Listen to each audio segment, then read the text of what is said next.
Emily had always been hard on herself. She held herself to high standards and was always pushing herself to be better. But when she inevitably fell short, she would beat herself up over it. The same went for others. If someone had wronged her, she would hold a grudge and refuse to forgive them. One day, Emily's best friend Sarah betrayed her trust.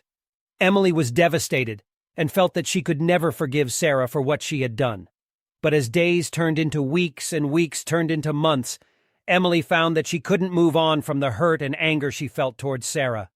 She realized that her anger and bitterness were eating away at her, and she knew that she needed to find a way to let go. Emily turned to a therapist for help, and they worked together to explore why forgiveness was so difficult for her. Through their sessions, Emily began to understand that her refusal to forgive others was rooted in her own self-criticism.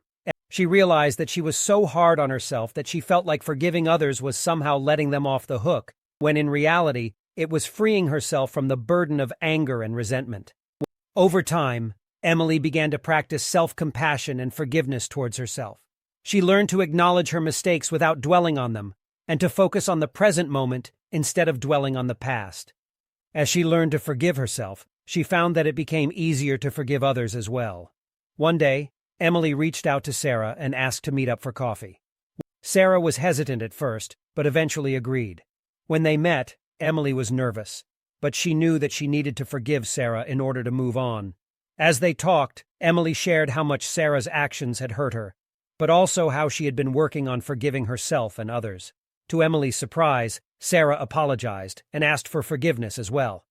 In that moment, Emily felt a weight lifted off her shoulders. She realized that forgiveness was not about letting someone off the hook, but about freeing herself from the pain and anger she had been carrying around. She forgave Sarah, and in doing so, she found peace and happiness that she had been missing for so long.